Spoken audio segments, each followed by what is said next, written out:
ഇപ്പം പറയുകയാണെങ്കിൽ ആ കാലഘട്ടത്തിൽ തന്നെ കോഴിക്കോട് 10-50,000 ആളുകൾ വൈദിക ധർമ്മത്തിലേക്ക് കാലെടുത്ത് വെക്കുക എന്ന് പറയുന്ന ഒരു ഐതിഹാസികമായ ഒരു സംഭവത്തിന് കോഴിക്കോട് നഗരം മാത്രം സാക്ഷ്യം വഹിച്ചു. പിന്നീട് തിരുവനന്തപുരം മുതൽ കാസർഗോഡ് വരെയും. അപ്പോൾ കുട്ടികൾക്കൊക്കെ എഞ്ചിനീയറിംഗ് സ്റ്റുഡൻസിനൊക്കെ ക്ലാസ് എടുക്കുന്ന സമയത്ത് നമ്മൾ സ്കിൽ ഡെവലപ്മെൻറ്റും ടെക്നിക്കൽ ട്രെയിനിങ്ങും ഒക്കെ കൊടുക്കുന്ന സമയത്ത് ഒരു employee to student to employee gap നമുക്ക് ഫില്ല് ചെയ്യാം. പക്ഷെ ഒരു മനുഷ്യനാക്കാൻ ഒരു എംപ്ലോയർക്ക് എത്രത്തോളം സാധിക്കും, ഒരു സ്ഥാപനത്തിന് എത്രത്തോളം സാധിക്കും, അവരുടെ ദിനചര്യയെ പരിഷ്കരിക്കാൻ എത്രത്തോളം സാധിക്കും. എന്നും വൈദിക ഗുരുകുലങ്ങളിലൂടെ വേദാധിഷ്ഠിതമായ വിദ്യാഭ്യാസം നേടിയവരായിരുന്നു നമ്മളുടെ പൂർവ്വ പരമ്പര. അതിനപ്പുറത്തേക്ക് ഒരു സംസ്കാരം ലോക ചരിത്രത്തിൽ തന്നെ ഇല്ല. ലോകത്തിന്റെ സാംസ്കാരിക പൈതൃകത്തെ എടുക്കുമ്പോൾ മാനവരാശിയുടെ ഗ്രന്ഥപുരയിലെ ആദ്യത്തെ ഗ്രന്ഥം എന്ന് പറയുന്നത് ഋഗ്വേദമാണ്. നമസ്തേ, എൻ്റെ പേര് രമ്യ അജിത്ത്. വേദവിദ്യ പ്രകാശിൻ്റെ പബ്ലിക് റിലേഷൻസ് ഓഫീസറാണ്. ഞാൻ 10 വർഷമായിട്ട് ആചാര്യ ശ്രീ M.R. രജീഷിൻ്റെ കീഴിൽ വേദങ്ങളും വൈദിക ആചരണങ്ങളും അഭ്യസിച്ചുകൊണ്ടിരിക്കുന്ന ശിഷ്യയാണ്. 2010 മുതൽ, അപ്പോൾ ഒരു 10-12 വർഷം ഒരു വ്യാഴവട്ടക്കാലമായിട്ട് വേദം അഭ്യസിച്ചുകൊണ്ടിരിക്കുന്നു. ഇപ്പോൾ ഇവിടെ പബ്ലിക് റിലേഷൻസ് ഓഫീസറായിട്ടാണ് ജോലി ചെയ്യുന്നത്. അപ്പോൾ വൈദിക ആചരണങ്ങൾ എല്ലാ കാലത്തും പ്രസക്തമായിട്ടുള്ളതാണ്. അപ്പോൾ ആചാര്യശ്രീ അതിൽ വളരെയധികം ഗഹനമായ പഠനങ്ങളും ഗവേഷണങ്ങളും അദ്ദേഹത്തിൻ്റെ ഔപചാരിക വിദ്യാഭ്യാസത്തോടൊപ്പം നിർവഹിച്ച ഒരു വേദ ആചാര്യനാണ്. അപ്പോൾ അദ്ദേഹത്തിൻ്റെ ആ ഒരു അനുഭവജ്ഞാനത്തിലൂടെ ജനലക്ഷങ്ങളെ വൈദിക ആചരണ സംസ്കൃതിയിലേക്ക് കൈപിടിച്ച് നടത്താനായിട്ട് അദ്ദേഹത്തിന് സാധിച്ചിട്ടുണ്ട്. കോഴിക്കോട് വടക്കൻ കേരളത്തിലെ ആദ്യത്തെ സോമയാഗം ലോകപ്രസിദ്ധി ആർജിച്ച കോഴിക്കോട് സോമയാഗത്തിൻ്റെ അമരക്കാരനാണ്. അതുപോലെ 1.5 ലക്ഷത്തോളം ശിഷ്യഗണങ്ങളെ അണിനിരത്തി അറബിക്കടലിനെ സാക്ഷിയാക്കി വേദാധികാര വിളംബരം, വേദം വായുവും വെള്ളവും പോലെ എല്ലാവർക്കും അവകാശപ്പെട്ടതാണ് എന്ന് വിളംബരം ചെയ്ത് ആ വേദിയിൽ വെച്ച് 2500ഓളം സ്ത്രീകൾ ലോകചരിത്രത്തിൽ ആദ്യമായി വൈദിക മന്ത്രങ്ങൾ ഉച്ചരിച്ചുകൊണ്ട് ആ ഒരു വേദാധികാര വിളംബരത്തിൻ്റെ മാറ്റുകൂട്ടിയ ഒരു സംഭവം, ഐതിഹാസിക സംഭവം കൂടെ ആചാര്യശ്രീയുടെ നേതൃത്വത്തിൽ നടന്നിട്ടുണ്ട്. അതുപോലെ തന്നെ ലോകത്തിലെ ആദ്യത്തെ വേദക്ഷേത്രം, ലോകചരിത്രത്തിൽ ആദ്യമായിട്ടാണ് ഒരു വേദങ്ങൾക്ക് അക്ഷരബ്രഹ്മ പ്രതിഷ്ഠയുള്ളൊരു ക്ഷേത്രം കോഴിക്കോട് വേദ ഗുരുകുലത്തിൽ കാശ്യപാശ്രമത്തിൻ്റെ, അദ്ദേഹം സ്ഥാപിച്ച കാശ്യപാശ്രമത്തിൻ്റെ ഭാഗമായി അവിടെ ഒരു ലോകത്തിലെ ആദ്യത്തെ വേദക്ഷേത്രം അദ്ദേഹം സ്ഥാപിച്ചു. അത് ഔപചാരികമായിട്ടുള്ള എല്ലാ വൈദിക വിധി പ്രകാരം അക്ഷരബ്രഹ്മം, ദേവനാഗരി ലിപിയിലുള്ള ബ്രഹ്മം, അക്ഷരബ്രഹ്മ പ്രതിഷ്ഠ തന്നെയായിരുന്നു. അതാരുടെയെങ്കിലും ഒരു ഭാഷ്യമോ അല്ലെങ്കിൽ വേറെ ഒരു പ്രിന്റഡ് ബുക്ക് രൂപത്തിലുള്ളതോ ഒന്നുമല്ല. കൃത്യമായ വൈദിക മുദ്രകളുള്ള യഥാർത്ഥമായ ഗ്രന്ഥപ്രതിഷ്ഠ തന്നെയായിരുന്നു. അപ്പം അങ്ങനെ ഈ കാലഘട്ടത്തിൽ നമ്മൾക്ക് പരിചിതമല്ലാത്ത വേദങ്ങളെ എല്ലാ കാലത്തും പ്രസക്തമാണ് എന്ന് എല്ലാ ഋഷി പരമ്പരയും ഒക്കെ പറഞ്ഞ വേദത്തെ ഈ കാലഘട്ടത്തിൻ്റെ പ്രസക്തി അനിവാര്യതയിലേക്ക് വളരെ എളുപ്പത്തിൽ ആളുകളിലേക്ക് അദ്ദേഹത്തിൻ്റെ പ്രതിഭയിലൂടെ സന്നിവേശിപ്പിക്കാനായിട്ട് സാധിച്ചിട്ടുള്ള ഒരു പരമ ആചാര്യനായിട്ടുള്ള ആചാര്യശ്രീയുടെ ശിഷ്യ എന്ന നിലയിലും, കൂടാതെ അദ്ദേഹത്തിൻ്റെ 106ഓളം ഗ്രന്ഥങ്ങൾ പ്രസിദ്ധീകരിക്കുന്ന വൈദിക ഗ്രന്ഥങ്ങളുടെ പബ്ലിക്കേഷൻസിൻ്റെ പബ്ലിക് റിലേഷൻസ് ഓഫീസർ എന്ന നിലയിലും വേദധർമ്മ പ്രചാരണത്തിൽ സജീവമായിട്ട് ഈശ്വര നിയോഗം എന്ന പോലെ പ്രവർത്തിക്കാൻ ഭാഗ്യം സിദ്ധിച്ചൊരു വ്യക്തിയാണ് ഞാൻ. ഇപ്പോഴത്തെ തലമുറ വേദം പഠിക്കാൻ വേണ്ടി മുന്നിട്ടിറങ്ങുമോ എന്നാണോ ചോദ്യം? തീർച്ചയായിട്ടും. ബിക്കോസ് ഞാനൊക്കെ വരുന്ന സമയത്ത് ഞങ്ങൾ അത്ര വലിയ ഒരു ഈ പറയുന്ന പോലെ വലിയ മക്കളുള്ള ആളുകളൊന്നും ആയിരുന്നില്ല. ചെറിയ മക്കളെയൊക്കെ കൈപിടിച്ച് കൊണ്ടുപോയ ഒരാളാണ് ഞാൻ. അദ്ദേഹം 2003 ബാലുശ്ശേരിയിൽ ആദ്യമായിട്ടൊരു വേദ പാഠശാല ആരംഭിക്കുമ്പോൾ അദ്ദേഹത്തിൻ്റെ കൂടെ വന്ന 3 യുവാക്കൾ, അവരെല്ലാം ഡിഗ്രി വിദ്യാഭ്യാസം ബിരുദധാരികളായിട്ടുള്ള അല്ലെങ്കിൽ ബിരുദ വിദ്യാഭ്യാസം നടത്തിക്കൊണ്ടിരിക്കുന്നവരോ ആയിട്ടുള്ള യുവാക്കളാണ്.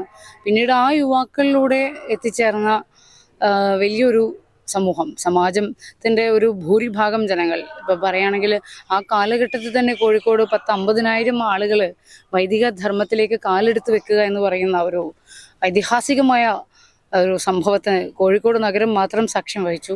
പിന്നീട് തിരുവനന്തപുരം മുതൽ കാസർഗോഡ് വരെയും Kuwait, Dubai, Abu Dhabi, America, London, അങ്ങനെയുള്ള എല്ലാ രാജ്യങ്ങളിൽ നിന്നും വിശിഷ്യ കൊറോണ കാലഘട്ടങ്ങളിലൊക്കെ നിരവധി ആളുകൾ വൈദിക ധർമ്മ പദ്ധതികളെ തങ്ങളാൽ കഴിയും വിധം എല്ലാ ലിമിറ്റേഷൻസിൻ്റെ ഉള്ളിൽ, കാരണം അസുഖങ്ങളുടെ വിഷയങ്ങളായിക്കൊള്ളട്ടെ, ഔദ്യോഗികമായ തിരക്കുകളായിക്കൊള്ളട്ടെ, എത്ര വലിയ ഉദ്യോഗത്തിലിരിക്കുന്നവരായിക്കൊള്ളട്ടെ, എല്ലാവരും ഹൃദയത്തോട് ചേർത്ത് വെച്ച് വൈദികരായി പരിവർത്തനം ചെയ്ത് ആചരണ സംസ്കാരത്തോടു കൂടി വർഷങ്ങളായി ജീവിക്കുന്ന ഒരു പരിവർത്തനം ആചാര്യശ്രീ എല്ലാവരുടെയും ജീവിതത്തിൽ കൊണ്ടുവന്നിട്ടുണ്ട്. അപ്പം ഞങ്ങളുടെ മുന്നിലുള്ള ഒരു കാഴ്ചയാണ്, ഞങ്ങളുടെ ജീവിതം തന്നെയാണ്. അദ്ദേഹം സ്വയം കുടുംബത്തോടൊപ്പം, സ്വന്തം പത്നിയായ ശ്രീമതി മീര രാജേഷ്, ആ അമ്മയോടൊപ്പം, എൻ്റെ 2 മക്കൾ, 2 പെൺകുട്ടികളാണ്, അവരുടെ ഒപ്പം ഗൃഹസ്ഥധർമ്മിയായിട്ടുള്ള അദ്ദേഹം വീട്ടിൽ ആചരിക്കുന്ന ശ്രീരാമനും ശ്രീകൃഷ്ണ ഭഗവാനും എല്ലാം അവരുടെ ജീവിതത്തിൽ നിത്യം അനേകം ഋഷി പരമ്പര അവരുടെ കുടുംബങ്ങളോടൊപ്പം ആചരിച്ച അതേ ആചരണ പദ്ധതികളെയാണ് ആചാര്യശ്രീ സ്വയം ആചരിച്ചുകൊണ്ട് ഞങ്ങളെ എല്ലാവരെയും, ഞങ്ങളുടെ കുടുംബത്തെയും എല്ലാം പഠിപ്പിച്ചിട്ടുള്ളത്. അപ്പോൾ തീർച്ചയായിട്ടും അതിൽ യുവാക്കളും വൃദ്ധരായവരും എല്ലാ തുറകളിൽ നിന്നുള്ളവരും, സമൂഹത്തിൻ്റെ ഡിഫറെൻറ്റ് ലെവൽസ് ഓഫ് ഔദ്യോഗികപരമായിട്ടാണെങ്കിലും ശരി, വിദ്യാഭ്യാസപരമായിട്ടാണെങ്കിലും ശരി, പിന്നെ എന്താ പറയുക, പ്രായത്തിൻ്റെ വിഷയത്തിലാണെങ്കിലും ശരി, all without caste and creed, he was able to reciprocate or reinstate Vedas among the common layman. അതാണ് അതിൻ്റെ ഒരു വിജയം. ഇപ്പോഴത്തെ തലമുറ മൊബൈൽ ഫോണിനും കമ്പ്യൂട്ടറിനും അടിമപ്പെട്ടിരിക്കുകയാണ്. അപ്പോൾ ഈ വേദം പഠിക്കാൻ വേണ്ടി സമയം കണ്ടെത്താൻ ശ്രമിച്ചിട്ടുണ്ടോ? തീർച്ചയായിട്ടും സാധിക്കും. കാരണം മൊബൈൽ ഫോൺ ഒരു ഉപാധിയാണ്. നമ്മൾക്ക് അത് നല്ല കാര്യത്തിന് ഉപയോഗിക്കാം, ചീത്ത കാര്യത്തിന് ഉപയോഗിക്കാം. അത് ഇപ്പോൾ ഒരു സാമാന്യം ഒരു കത്തി എടുത്താൽ, നമ്മളിപ്പോൾ വീട്ടിലൊരു കത്തി ഉപയോഗിക്കുന്നത് പച്ചക്കറി മുറിക്കാനും ഫ്രൂട്ട്സ് കട്ട് ചെയ്യാനും അങ്ങനെയുള്ള നല്ല വീട്ടിലെ ആവശ്യങ്ങൾക്കാണ്. അതേ കത്തി ഉപയോഗിച്ച് നമ്മൾക്ക് ആളുകളെ കൊല്ലുകയും ചെയ്യാം. അപ്പോൾ ഇത് ഉപയോഗിക്കുന്ന ആളുടെ സംസ്കാരം, അയാളുടെ ഉദ്ദേശശുദ്ധി അതിനെ അനുസരിച്ചിട്ടാണ്. അപ്പോൾ നല്ല സാംസ്കാരികമായിട്ടുള്ള വൈദിക ആചരണ പദ്ധതികളിലൂടെയൊക്കെ വളരുന്ന ഒരു തലമുറ തീർച്ചയായിട്ടും അവർ അഡോപ്റ്റ് ചെയ്യുന്നുണ്ടാവുക. മൊബൈലാണെങ്കിലും ശരി, ഏതൊരു മോഡേൺ ഡിവൈസ് ആണെങ്കിലും, ഏതൊരു ഓപ്പർച്യൂണിറ്റി ആണെന്നുണ്ടെങ്കിലും അതിനെ ഏത് പ്രകാരത്തിൽ സമൂഹത്തിനോ സ്വന്തം വ്യക്തിപരമായ ആവശ്യങ്ങൾക്കോ എന്തിനു വേണ്ടി ഉപയോഗിക്കണം എന്ന ഒരു ധാരണ വൈദിക ആചരണ പദ്ധതികളിലൂടെ വളരുന്ന ആളുകൾക്ക് നമ്മൾ കൊടുക്കുമ്പോൾ തീർച്ചയായിട്ടും അതാണ് തുടക്കം. ആ സംസ്കാരത്തിലൂടെയാണ് അവരെന്ത് ചെയ്യുന്നത്, അവരുടെ കയ്യിൽ വന്നു ചേരുന്ന ഡിവൈസുകളെയും അല്ലെങ്കിൽ ഓപ്പർച്യൂണിറ്റീസിനെയും ഒക്കെ, അല്ലെങ്കിൽ ചുറ്റിലും കാണുന്ന പല മീഡിയങ്ങളെയും അപ്രോച്ച് ചെയ്യുന്നത് അവരുടെ ഉള്ളിൽ നമ്മൾ ഊട്ടി വളർത്തി ഉറപ്പിക്കുന്ന ഒരു വൈദിക സാംസ്കാരിക പദ്ധതിയുടെ ഒരു പിൻബലത്തിലാണെങ്കിൽ ഓഫ് കോഴ്സ് അവർക്കത് കൈകാര്യം ചെയ്യേണ്ടത് ഏത് വിധം ആയിരിക്കും എന്ന ധാരണ ഉണ്ടാവുമല്ലോ. ഇപ്പോഴത്തെ ജനറേഷൻ മൊബൈലിനും കമ്പ്യൂട്ടറിനും അടിമപ്പെട്ടിരിക്കുകയാണ്, മദ്യത്തിന് മയക്കുമരുന്ന്. ഇനി വരുന്ന ജനറേഷൻ അവർ ഈ വേദം ഇത് പിന്തുടരുന്നത് ഉറപ്പുണ്ട്? തീർച്ചയായിട്ടും. കാരണം ഞങ്ങൾ കോഴിക്കോടിലൊക്കെ 5000-ഓളം യുവാക്കളും മധ്യവയസ്കരും ആയിട്ടൊക്കെയുള്ള, ഇനി വരുന്ന ജനറേഷൻ, അതെ തീർച്ചയായിട്ടും. അത് ഈ പറഞ്ഞ പോലെ അനേക സഹസ്രാബ്ദങ്ങള് വേദം എന്ന് പറയുന്ന ആചരണ സംസ്കാരത്തിൽ നിന്ന് സാമാന്യ ജനം അകന്നു നിന്നിട്ട് ലോകം വളരെ അഡ്വാൻസ്ഡ് ആയിട്ടുള്ള ഒരു 10-20 വർഷത്തെ കാലത്തെ അനുഭവം ആണല്ലോ നമ്മൾ പറയുന്നത്. അപ്പോൾ അവിടുന്ന് തുടങ്ങുമ്പം അന്ന് മദ്യവും മയക്കുമരുന്നും ഒക്കെ ഈ പറഞ്ഞ പോലെ മദ്യപാനികളായിട്ടുള്ള നിരവധി ജനങ്ങളുള്ള സാമാന്യ സമൂഹത്തിലാണ് ആചാര്യശ്രീ കോഴിക്കോടൊക്കെ പോലുള്ള ഒരു ചെറിയ ഒരു സിറ്റി പരിധിക്കുള്ളിൽ തന്നെ ഒരു 10,000 ആളുകളൊക്കെ മത്സ്യമാംസാദികളൊക്കെ വിട്ട് അഹിംസയുടെ പാതയിലേക്ക് വരികയും മദ്യം അതുപോലെയുള്ള പുകവലി അതുപോലെയുള്ള എന്താ പറയുക മോശമായ ദുശ്ശീലങ്ങളിൽ നിന്നൊക്കെ അകന്ന് കൃത്യമായി രാവിലെ 7 മണിക്കൊക്കെ അദ്ദേഹം നേരിട്ട് നടത്തുന്നതും പിന്നീട് ഉപാധ്യായന്മാർ നടത്തുന്നതുമായിട്ടുള്ള ക്ലാസ്സുകളിലൊക്കെ വന്ന് പങ്കുചേരുന്നത്. അപ്പം തീർച്ചയായിട്ടും അത് നമ്മളുടെയൊക്കെ ഒരു അനുഭവം നേർക്കാഴ്ചകളാണ് കണ്ണിൻ്റെ മുന്നിൽ കണ്ടിട്ടുള്ളത്. അപ്പോൾ അത് തന്നെ എംഫസൈസ് ചെയ്തിട്ട് മുമ്പോട്ട് പോകുമ്പം അതിനെ മുറുകെ പിടിക്കുന്ന ഒരു ഫാമിലി വാല്യൂ ലേഡൻ ആയിട്ടുള്ള ഒരു സിസ്റ്റത്തിൽ വളർത്ത് വരുന്ന കുട്ടികൾ അത് തന്നെ ഫോളോ ചെയ്ത് വരുമ്പം നമ്മൾക്കത് പ്രതീക്ഷയുണ്ട്. എല്ലാ വിദ്യാഭ്യാസവും അങ്ങനെ തന്നെയാണല്ലോ, നമ്മൾ നൽകുമ്പോൾ അതിൻ്റെ ഫലം തീർച്ചയായിട്ടും വരും.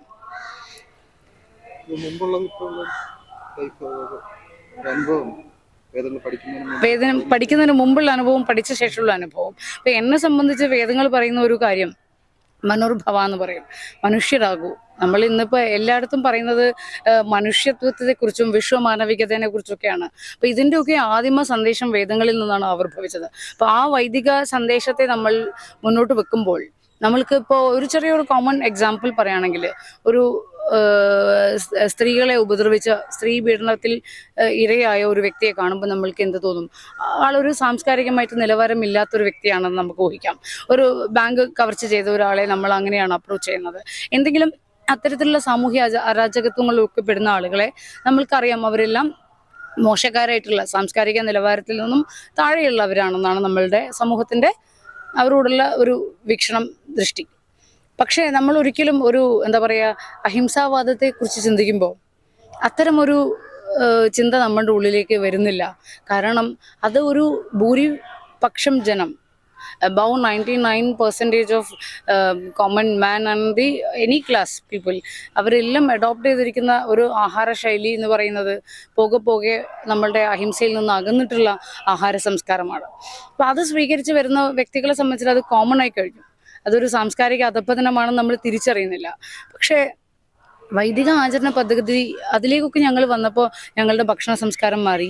അതുപോലെ നമ്മൾ രാഷ്ട്രത്തിൻ്റെ സാംസ്കാരിക ഔന്നത്യത്തിനെ നമ്മൾ സ്വീകരിക്കുമ്പോൾ അതിൻ്റെ യഥാർത്ഥമായ സ്രോതസ്സുകളിൽ നിന്ന് തന്നെ സ്വീകരിക്കണം എന്നുള്ള ചിന്ത, ദാനശീലം ഏറ്റവും ഉപരിയായിട്ട് എന്താ പറയുക, ഞാൻ കണ്ടിട്ടുള്ള എല്ലാ എൻ്റെ ഗുരു ഭായ് ബഹന്മാരിലും കണ്ടിട്ടുള്ള വലിയൊരു പരിവർത്തനം, ഹിന്ദുവിന് ദാനം എന്ന് പറയുന്ന ഒരു ചിന്തയെ ഉണ്ടായിട്ടില്ലാത്ത സമൂഹത്തിലാണ് നമ്മളൊക്കെ ജീവിച്ചുകൊണ്ടിരുന്നത്.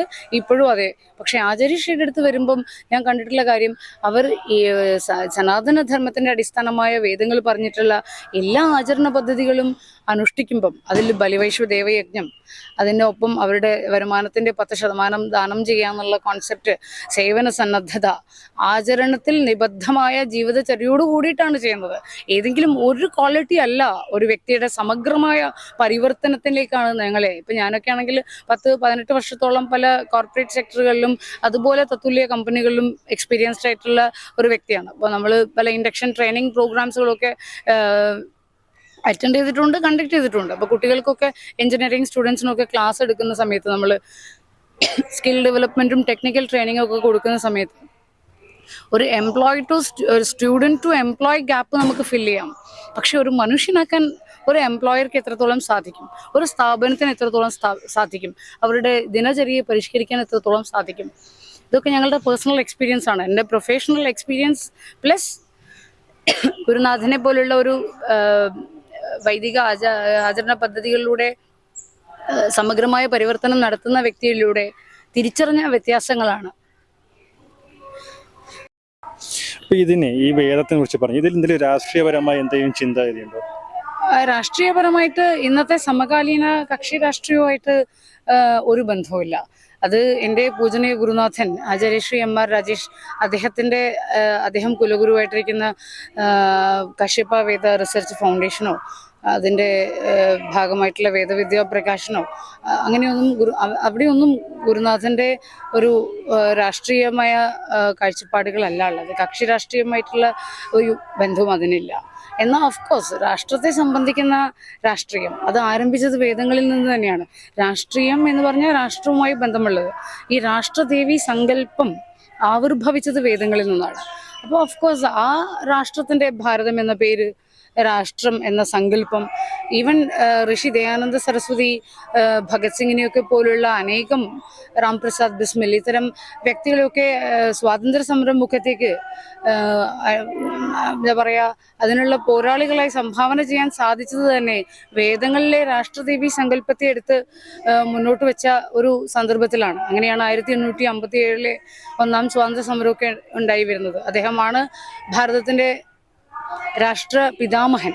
അപ്പം ആ ഒരു പരമ്പരയിൽ നിന്നുള്ള ആശയങ്ങളെയൊക്കെ ഉൾക്കൊണ്ട് ആചാര്യശ്രീ മുന്നോട്ട് പോകുമ്പോൾ അദ്ദേഹം മുറുകെ പിടിക്കുന്നത് വേദങ്ങൾ എംഫസൈസ് ചെയ്തിട്ടുള്ള രാഷ്ട്രദേവി സങ്കല്പം. ഓഫ്കോഴ്സ് അത് ഞങ്ങൾക്ക് എല്ലാവർക്കും ഉണ്ട്. ആ രാഷ്ട്രാവ ബോധം, അതാണ് ഭാരതത്തിൻ്റെ ആന്തരികമായിട്ടുള്ള ഒരു രാഷ്ട്ര ചോദന. അത് ഓഫ്കോഴ്സ് എല്ലാവരിലും ഉണ്ട്. ഈ വേദം വിദ്യാർത്ഥികളുടെ സ്കൂൾ പഠനകാലത്ത് ഒരു പാഠ്യ വിഷയമായി മാറ്റിക്കൂടി? പാഠ്യ വിഷയമായി മാറ്റിക്കൂടെ എന്ന ചോദ്യത്തിനേക്കാളും അതിനെ ഞാൻ അഡ്രസ്സ് ചെയ്യാൻ ആഗ്രഹിക്കുന്നത്, ഇതൊരു പാഠ്യ വിഷയമായിരുന്നു ഭാരതത്തിൻ്റെ. ഇതല്ലാതെ ഒരു വിഷയം ഉണ്ടായിരുന്നില്ല ഭാരതത്തിൽ. എന്നും വൈദിക ഗുരുകുലങ്ങളിലൂടെ വേദാധിഷ്ഠിതമായ വിദ്യാഭ്യാസം നേടിയവരായിരുന്നു നമ്മളുടെ പൂർവ്വ പരമ്പര. അതിനപ്പുറത്തേക്ക് ഒരു സംസ്കാരം ലോക ചരിത്രത്തിൽ തന്നെ ഇല്ല.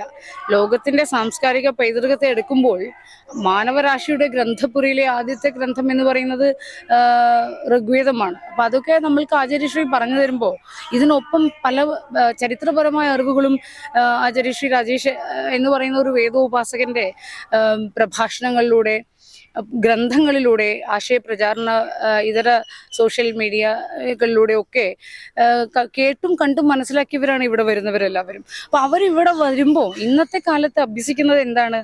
വൈദിക ജീവിതശൈലി, വേദങ്ങളിൽ അധിഷ്ഠിതമായി നിർമ്മിക്കപ്പെട്ട രാഷ്ട്രത്തിന്റെ വ്യവസ്ഥ, ഇതൊക്കെ നമ്മൾ പഠിക്കുമ്പോൾ ഈ വ്യവസ്ഥകൾക്ക് അനുസരിച്ചുണ്ടായിരുന്ന ഒരു ജനസമൂഹം ഇവിടെ സഹസ്രാബ്ദങ്ങളോളം ജീവിച്ചിരുന്നിരുന്നു.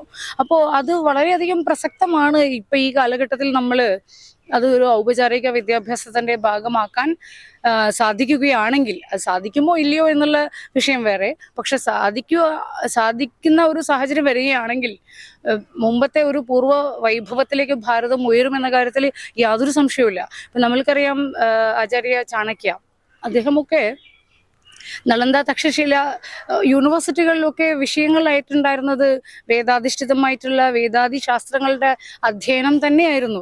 ആ വൈദിക പ്രൗഢി സൃഷ്ടിച്ച ഈ ഭാരതത്തിന്റെ സമ്പൽ സമൃദ്ധിയും രാഷ്ട്ര പുരോഗതിയും ഒക്കെ കണ്ടിട്ടാണ് വിദേശ ശക്തികളൊക്കെ ഇങ്ങോട്ട് വന്നത്. ഈവൻ അതിൽ ഒരു അപഭ്രംശം സംഭവിച്ച കാലഘട്ടങ്ങളിൽ ഈ നളന്ദ, തക്ഷശില യൂണിവേഴ്സിറ്റിയൊക്കെ ബൗദ്ധ, ചൈനീസ് ഒക്കെ അധിനിവേശങ്ങളിൽ പെട്ടപ്പോഴും അവരുടെ ഒക്കെ മുമ്പ് അവിടെ ഉണ്ടായിരുന്ന സിലബസ് ഷഡ്ദർശനങ്ങളും വേദങ്ങളുമായിരുന്നു. ഷഡ്ദർശനങ്ങളിലൂടെയുള്ള വൈദിക പഠന പദ്ധതികളായിരുന്നു.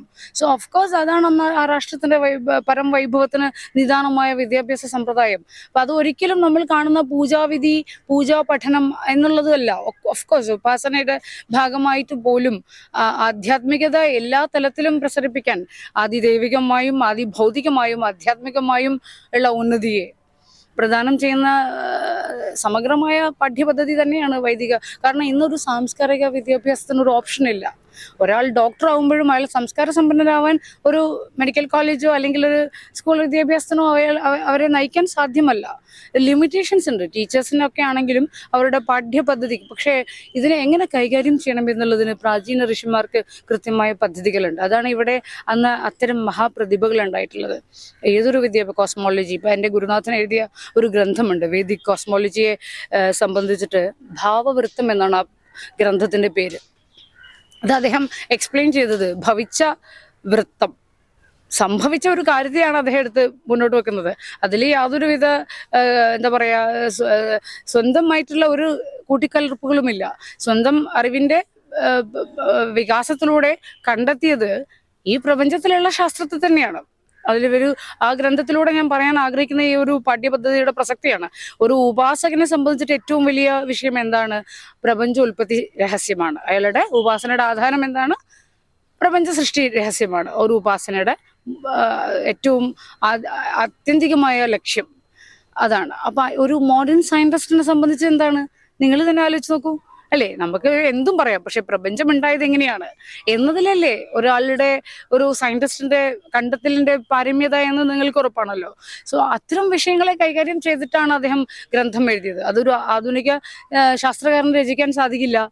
ഒരു ആൻഷ്യൻ സയൻസിൽ അത്രയും നൈപുണ്യമുള്ള വൈദഗ്ധ്യമുള്ള ഒരാൾക്ക് ആധുനിക കാലഘട്ടത്തിൽ ഗുരുനാഥനെ പോലെ ഒരു ലീഡിങ് മീഡിയ ജേർണലിസ്റ്റ് ആയിട്ടുള്ള ഒരാളുടെ, നിങ്ങളെല്ലാം മാധ്യമ രംഗത്താകുമ്പോൾ നിങ്ങൾക്ക് അറിയാം എത്രത്തോളം സാങ്കേതിക വിദ്യകളുമായിട്ട് നിങ്ങൾ ചേർന്ന് നിൽക്കണം. അപ്പം അങ്ങനെ നിൽക്കുന്ന ഒരാളുടെ പ്രതിഭയിൽ നിന്ന് സാമാന്യ നോളജ് അല്ലേ, കോസ്മോളജി ഒന്നും സാധാരണ മനുഷ്യരുടെ വിഷയങ്ങളല്ലല്ലോ, ISRO പോലുള്ള കേന്ദ്രങ്ങൾ. അപ്പൊ അത്തരം വിഷയങ്ങളൊക്കെ വേദങ്ങൾക്ക് എന്താണ് പറയാനുള്ളത് എന്ന് ഗവേഷണം ചെയ്ത് അതിൽ നിന്ന് ഭാവവൃത്തം പോലൊരു ഗ്രന്ഥം ഇന്നത്തെ ഒരു മോഡേൺ സയന്റിസ്റ്റിന് ചെയ്യാൻ സാധിക്കില്ല. അപ്പൊ അത്രയും റിലവൻ്റ് ആയിട്ടുള്ള ഈവൻ ആൻഷ്യൻ സയൻസും മാത്സും മോഡേൺ സയൻസും മാത്സും ഉപയോഗിച്ചിട്ട്, ഓഫ് കോഴ്സ് പണ്ട് 1 1 2 ഇന്നും 1 1 2. അപ്പൊ ആ ശാസ്ത്രത്തെ എന്താ പറയാ എക്സ്പ്ലോർ ചെയ്യാനായിട്ട് ഒരു ഗ്രന്ഥത്തിനെ വളരെ സമഗ്രമായിട്ട് ലളിതമാണെന്ന് പറയാൻ പറ്റില്ല, അതിൻ്റെ ഒരു സ്വഭാവം അനുസരിച്ചിട്ടുള്ള കാഠിന്യം അതിനുണ്ടാവും. എന്നിരുന്നാലും സാമാന്യ ജനങ്ങളുടെ ബുദ്ധിയെ ഇത്തരം ശാസ്ത്രങ്ങളിലേക്ക് കൊണ്ടുവരാനൊക്കെയുള്ള ഗ്രന്ഥങ്ങളൊക്കെ എഴുതാൻ പോലും അദ്ദേഹത്തെ പര്യാപ്തമാക്കിയത് അദ്ദേഹത്തിൻ്റെ വൈദിക വിദ്യാഭ്യാസമാണ്, നമ്മളുടെ ആധുനിക വിദ്യാഭ്യാസമല്ല. അപ്പോൾ അത് തന്നെയാണ് എനിക്ക് പറയാനുള്ളതും. തക്ഷശിലയൊക്കെ പോലുള്ള യൂണിവേഴ്സിറ്റികളിൽ നമുക്കറിയാം ശ്രീബുദ്ധൻ ജനിച്ച നാടാണ് കപിലവസ്തു. ഈ കപിലവസ്തു എന്ന് പറയുന്ന സ്ഥലത്ത് അദ്ദേഹം ജനിക്കുമ്പോഴേക്കും അവിടെ പ്രശസ്തനായ ആളാണ് സാഖ്യകാരനായ, അല്ലേ, സാഖ്യകാരനായ കപിലന്റെ ദേശം. അത് ശ്രീകൃഷ്ണന്റെ ഗീതയ്ക്ക് മുൻപുള്ള കാലഘട്ടമാണ്.